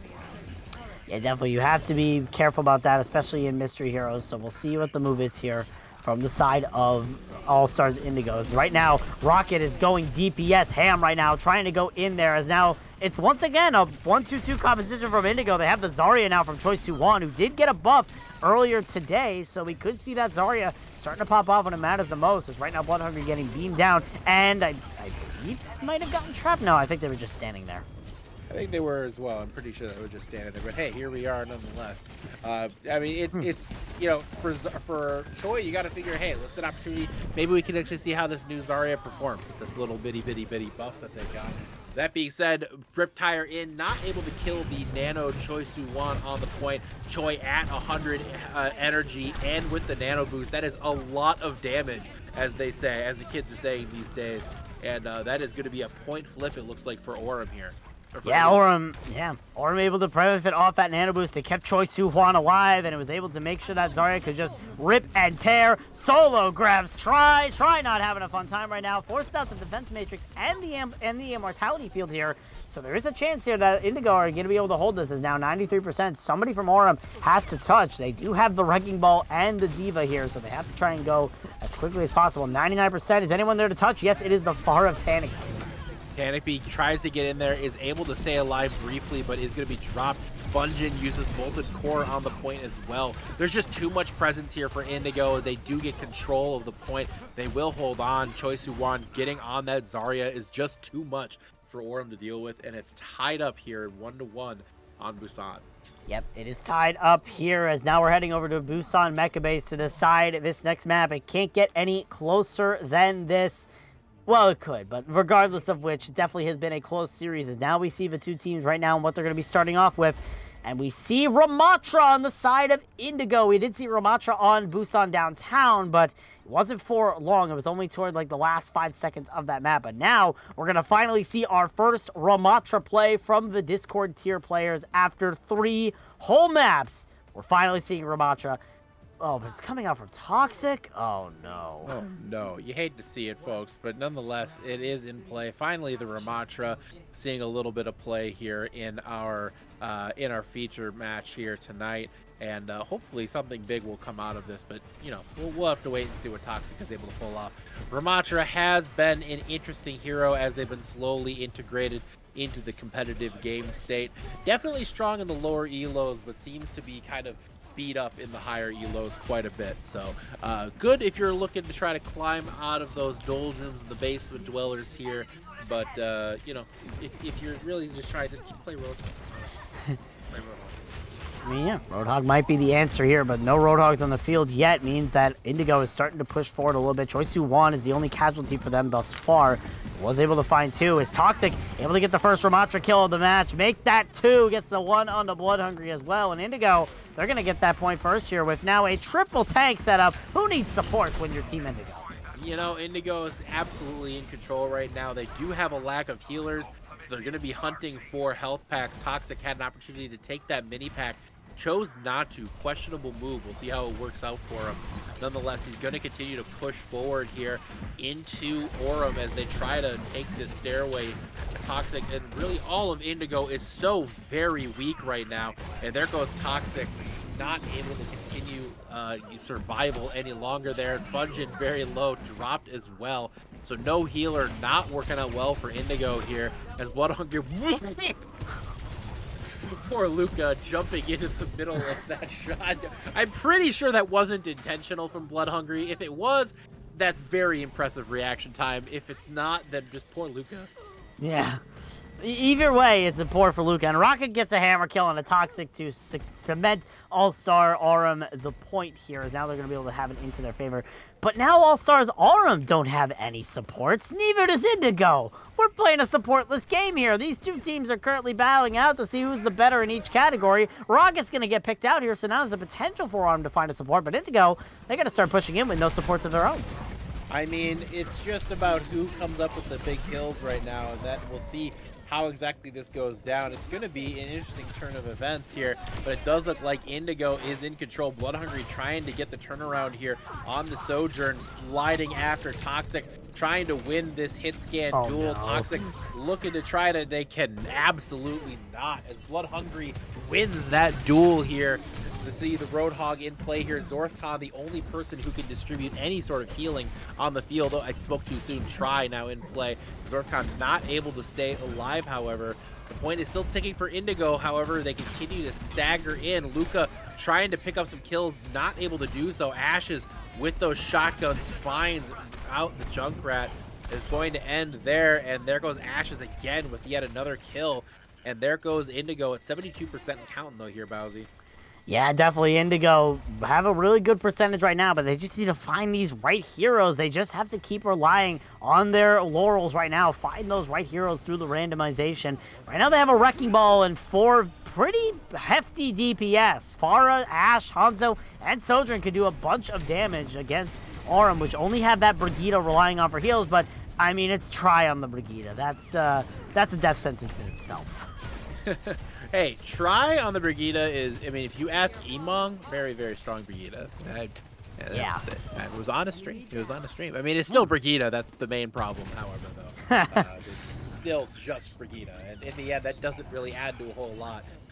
Try, however, now, up to 66% and counting, though, on that ultimate. And that could be big here, especially with Rocket on that Zarya. It could definitely enable Rocket to get some damage into it. That being said, it doesn't really matter. Bloodhungry with that overclock, looking to put that to use here. 90% counting now for Aurum. Aurum looking to close it out here. Death Blossom now in play. Solo ulting on the Luca, but it's very effective. Bloodhungry now with this ultimate, looking to find some heads to click, only finding a pair of balls to click on instead. You know, I can't really follow up with that. I don't know how to follow up. Yeah, I think you've just hit your magnum opus. I don't think there's any beating that line right there. As Aurum take it home. We're going to a map 5, and the score has still not been decided. We still have a winner waiting in the wings here. No one has been decided the winner yet, as now it's going to be up to the 1 roll per point on... Is it Lijiang Tower again? It's Lijiang Tower. Lijiang Tower for our final map here in Season 9. It has been a fantastic season indeed. And a huge shout out again to, of course, all these All-Stars for their fantastic seasons to this point in our Discord tier. It really has been a fantastic season for all involved. But of course, it all must come to an end here. And how fitting it is for Discord tier especially, given how strong of a finals we had in the tier, that it comes down to this final map 5 to decide a winner. I mean, leave it to Discord tier to really put on a show here in Tranquility. What else do we expect from the Discord tier but a close affair that is willing to go all the way? That's what we see here once again after a ridiculous season of Discord tier with a lot of parity and a lot of great results and a lot of great matches, including that finals match, as you mentioned. It only makes sense that we go all the way here in Discord tiers. We're going to be heading into our final map, Lijiang Tower, with the 1 rolls per map history. So this has obviously been a well-known thing in the All-Star format, Yeti. Yep. Please explain it better because I cannot do the honors myself. Well, I can't either. So great. Basically, for each map in Lijiang Tower, we play all 3. You can only pick heroes of a certain class. So I believe on control, the way that it's laid out for this season is we have on Control Center, it is tanks only. On supports, on Night Market, it's supports only, and on Garden, it's DPS only. So we are starting off here on Night Market, so we are getting supports only. And what makes this interesting is you just kind of force these kind of unique compositional scenarios where people really have to kind of get creative on how they approach the game. Your quote-unquote flex supports end up kind of becoming your DPS, you know, how they kind of dictate the pacing of the game. Oftentimes, your best players end up on like either a Zenyatta or I guess on the Baptiste or now the Kiriko. But Moira is also a menace in this mode, and that also really helps. That works. That works. That works. And also, the 5v5 format actually kind of tends better for this, because before there were only like, what, 7 support heroes? So you pretty much had to exclude just 1 support. Now there's only 5 people in the game, and there's 5 players in the game, 8 supports. So now you need to really think strategically, and right now Indigo are the ones thinking strategically in the right way, playing all flex supports and a Lucio, or Baptiste I believe is a mix, but still, Indigo's going to be able to get the point first because of their choices. You say strategically. I say they just probably picked whatever sounded the most fun. Fair enough. Yeah, let's be real here. There's no strategy involved in all one roll Lijiang Tower. We are here and we get to enjoy this very interesting setup right now from these teams. But nonetheless, here we go. Tanic being taken down by Zorthon. Zenyatta can be an absolute menace on this. In this mode here with really just no real beef to kind of take down. They can really surprise you with a very, very quick amount of burst damage that the other healers can't put forward. Like I said, Rocket finding 2 kills there. Aurum right now firmly in control of this fight as Indigo flees back from the point right now, trying to kind of maintain any sort of presence here. They will not get a contest in, and here Fungin a little late on the draw, unfortunately, but here comes the reinforcements now for Indigo as they try to push in.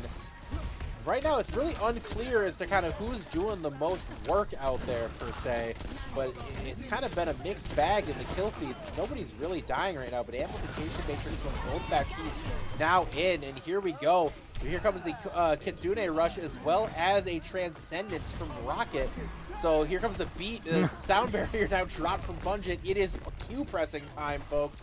And my goodness, that is a great fight turn there from Aurum. It looks like we see trying to stay in it. Actually, pardon me, Indigo now in control, but nonetheless, Kitsune Rush in from Try, but oh no, completely blown up there by Lucas Biotic. Yeah, it's an absolute ult fiesta right now. It's a party over here. It's just like it's a party on this Lijiang Chinese New Year variant. But still, it was an ult fiesta. At the end of the day, Aurum had the point. Then Indigo took it back. And now Indigo's starting to touch the spawn doors here with the speed boost that they have from this Lucio of Fungin. And yeah, Aurum just trying to look for some sort of way to get back into this, but they have to be careful of this Lucio from Fungin. Looking for the boops. Might not be able to get onto Ashes. Nope, wasn't able to, but still. Aurum trying to find their way in. They do have this Mercy of Reborn who has the Valkyrie online. We'll see if Reborn decides to do the Mercy play or just pull the pistol. Pull the pistol. Pull the pistol. Reborn. Come on, Reborn. Okay, good pick. Good pick. Rocket gets the pick. Now are we going to pull the pistol? Come on. Come on, pull it. There we go. Pull that pistol. Get that kill. Get that kill. Yeah! Do it again. Looking for Luca. Trying to find a second is Reborn. That's 2 for Reborn. And that is how you use the Mercy ultimate effectively. Reborn there shining on the Mercy. Yeah, Reborn shining on the Mercy when it matters the most. And now All-Star Aurum team taking back that point. Indigo at 93% here as now they're trying to look for a way to get back into this. Now that Valkyrie being burned here means Aurum, they have some ults in the bank, but not a lot. Indigo, they popped all their ults pretty much at the exact same time. So we're going to be seeing pretty much all of them come out, starting with the Nano Boost onto Zorthon. Nano Boost onto Zorthon, but it's immediately countered out by the Transcendence from Rocket. But we see Laura finding Tanic Bee there early on in that fight, so no Tanic Bee. That means no Moira damage coming through there, or that ridiculous AoE healing that Moira can put out. Amplification Matrix now as well, as Laura pops that out, immediately dies though in the Fracas. We see Kitsune Rush now from Toxic, trying to get the fight turned in the favor of Indigo here, as they need to win this one for the point flip. Sound Barrier now from Fungent as well. The kill feed right now all Indigo, as they will get the flip at 95% and counting. I don't know that there's going to be a touch. I don't think there's going to be. Reborn's running back on the Lucio. There is the potential. Nope, it won't be able to be there. Reborn's just going to get booped off the map, just like in the beginning. I'm pretty sure it was Reborn who got booped off the map as well as Indigo. Take the win here on Night Market and now set themselves up to take this series. But no matter what, we're playing all 3 maps. We're going to see DPS and we're going to see tanks. And we're starting with the DPS here on Lijiang Gardens. So we'll see what DPS we decide to see, what DPS come out from both of these players here. I see a Bastion. I also see Tri deciding that fun is overrated. Try right out here deciding that we don't need to have fun today, playing the Sombra. You know what, Try was very strong on the Sombra, as I recall last season, for flashbacks in our season 8 on Harmony tier. By the way, Try now GM player. Try now on the Sombra, mixing it up here. They even TP out of spawn. What a try-hard moment there from Aurum. Yeah, I mean, if you have the potential to play the DPS, you might as well. But Try right now, going to the backline, finding Laura there. I mean, hey, there's the Sombra from the Season 7 flashbacks, because the flashbacks were not in Season 8. Regardless, the kills all going in favor of Aurum, and it's going to be Aurum taking the point for their own here to start out with that team kill. Ooh, Rocket almost finds that headshot onto Laura. I believe he went for that grapple shot. Great little team kill, or great little fight there from Aurum. Finding a couple of kills there was Rocket. We have a nice Widowmaker duel here between Rocket and Laura, MI7 teammates, going at it across both of these teams. But it looks like right now the fights are squarely in the favor of Aurum. Yeah, I mean, Aurum have a very good advantage here with Tanic Bee on that Torbjorn. You get a 6th person in terms of a sentry that just stands there.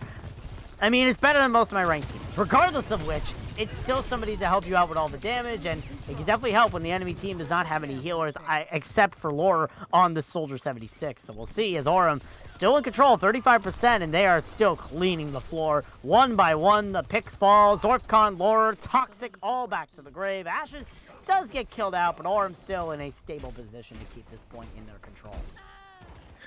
Absolutely. Aurum right now firmly in control in this one.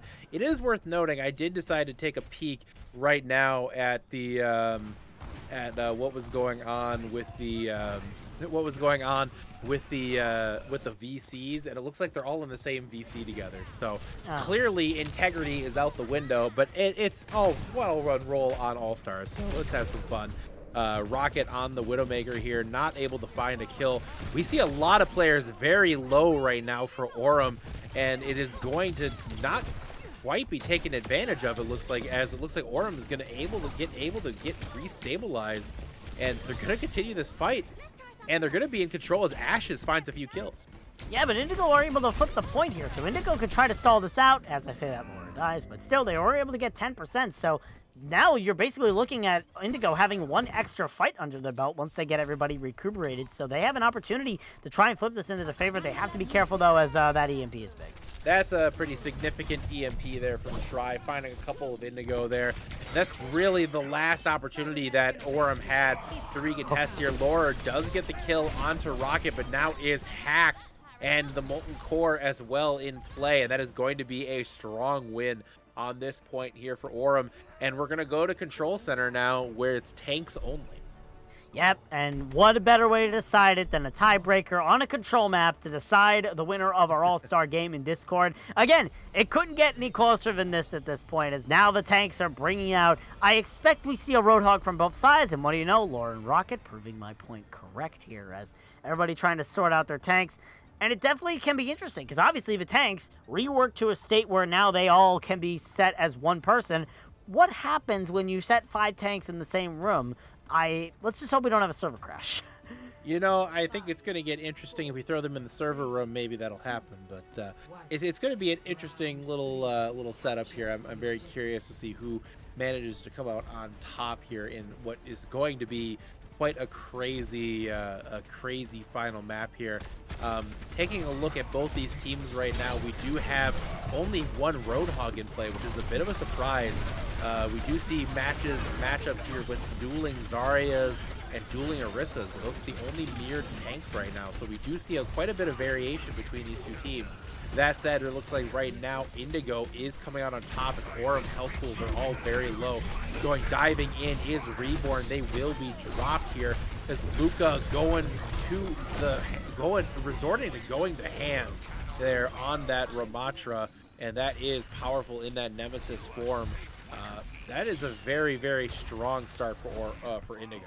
Yeah, Luca speaking in a language that only Aurum can understand, violence. And it was working into the favor there for Indigo, as now they have control of this point and already ruling the ult bank. Luca already has an Annihilation online. That tells you just how impactful this Ramattra is being. But now Fungin out of the picture, Aurum have an opportunity to push in. Absolutely. Now, finally, you have a good opportunity to get in there and start mixing it up. Really, the first great opportunity they've had here on this one. But that being said, Indigo just absolutely answers back.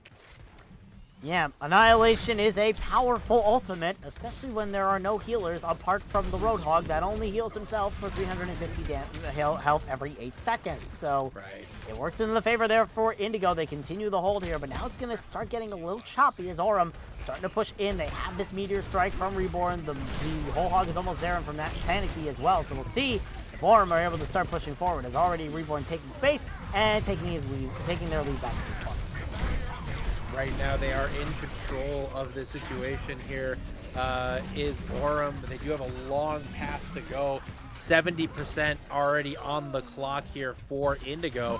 A couple of late kills there, and we do see the ultimate in from Toxic. They try to get creative and try to 1v3, and that goes as expected.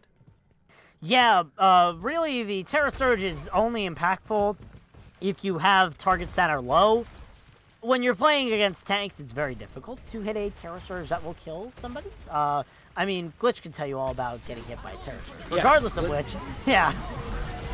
Glitch knows all about the Terra Surge. They can tell you everything there is to know about Terra Surge. You see this lift in. Lore taking a couple very low there from that ultimate, but that said, Lore now taken down by Ashes on the Ramattra. We see Toxic in a duel with Tri here in the dark room, but not able to accomplish anything as Toxic as Tri will reign supreme on the Queen. And Aurum, it was a rough start, but they're at 50% and counting here. Yeah, they definitely are, and I want to really highlight their Ashes being able to use the Nemesis form to negate the damage from the Flux. I've never seen that before, but it obviously had to be a frame-perfect input coming out there from Ashes. Regardless, Indigo trying to push in, but Luca right now is just burnt down, unable to get anything with that Nemesis form anymore. And Aurum doing a pretty good job holding it thus far. They did lose Tanakby, though, so their Roadhog now out of the picture. It was an interesting little hook interaction, but hey, here we are. Reborn is dropped there by Fungin, but Tri found a couple in the fracas here in the server room, and it's 3-4 kills now for Aurum. Aurum was down 70-0 here on this point, and they have an opportunity to win it here. They only have 10% and counting. It's unclear if Indigo will even be able to get a solid touch in.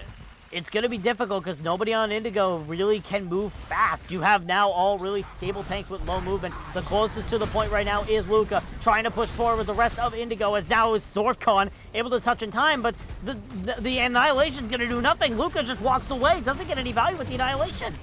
He was very low in health, couldn't risk it anymore, it looks like. And here comes Ashes now popping the Annihilation of their own, but it's going to be taken down here by Toxic.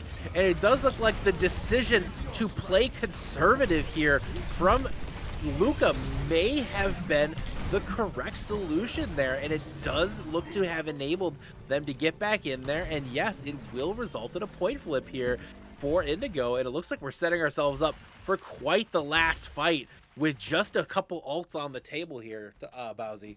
Indigo do have 2, maybe 3 ults online. The Terra Surge, the Graviton Surge is actually that could be a good combo. Terra Surge plus Graviton Surge could bring everybody up, bring them all close together, and then make it so they all have to suffer through the 500% that the Terra Surge can do max, unless they're able to force out that Orisa. Here comes the combo. The Graviton Surge is in. Here comes that Terra Surge from Toxic as well.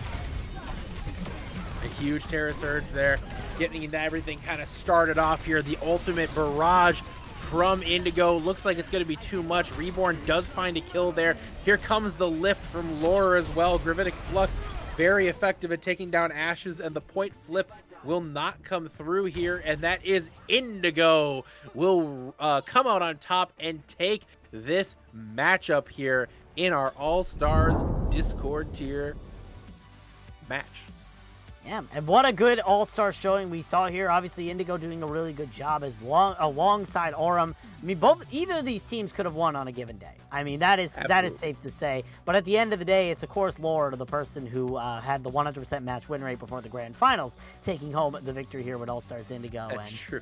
Yeah, there you go. I mean, that's all that matters at the end of the day. But nonetheless, it was fun showing, a lot of fun antics, a lot of ridiculous compositions, a lot of ridiculous play, but overall was a fun experience to close out our Season 9 of Tranquility Gaming here, Mr. Yeti. It absolutely was. I can't think of a more enjoyable and fun way to really spend celebrating these fantastic players who brought it their all this season here in Tranquility. We absolutely appreciate them being a part of this event, and obviously want to congratulate them all on fantastic seasons here in Tranquility Season 9. And what a great season it was here. We had some awesome matchups, awesome champions along the way in every single tier, and some awesome content and enjoyable experiences the whole way through. So Season 9 was fantastic. And to think, Bowsy, Season 10, it's less than 2 months away. Yeah, Season 10 is not too far away. And hey, if you're here and you want to get involved in Season 10, signups are open on the Tranquility Gaming Discord. Just make sure you fill out the forms because Season 10 is not too far away. And we're excited for one heck of a season to mark the double digits of Tranquility seasons. It's going to be one heck of a season. We're looking for a lot to go into that season, and we're hoping there'll be one heck of a good one. Season 9 was good, but Season 10, I think, is going to be even better here, Mr. Yeti. I would agree with you there. Season 10 should be a phenomenal one. Just as a reminder before we get out of here, once again, the best ways to support Tranquility, of course, is following and watching our streams. If you're able to subscribe, we absolutely do appreciate it as well. Make sure you hit that bell so you're able to tune in whenever we go live. In addition to that, also, if you want to support us any further, you can also support us by going to our store. It's !store in the chat. You can pick up some Trank merch, much like this Tranquility shirt I am wearing right here, or a shirt with your favorite team's logo. You can also find mugs, stickers, mouse pads, all sorts of things on that Tranquility store. But again, it's been an amazing season here, Bowsy. Want to congratulate everybody for their participation this season, and I want to send a special shout out here to our producers and observers here tonight. We have Laggy on the production, we have Unfeatured on the observing, and Laggy, of course, going to be your Twitch manager for Season 10, so this will not be the last time, I'm sure, we see Laggy in that production booth. And I know Laggy is working on some cool stuff, guys, for Season 10's Twitch package. I'm just saying, I'm not putting any pressure on Laggy by publicly saying that. Laggy is yelling at us. Laggy is yelling at me right now. It's fine. I'm used to it. It's fine. It's fine. Laggy's just now he's angry at me. Now I feel bad. Now I feel bad. But Laggy's wonderful, and we certainly appreciate Unfeatured as well on the observing tonight. But for everybody here in Tranquility, we absolutely appreciate you tuning in here tonight, and we look forward to seeing you again real soon.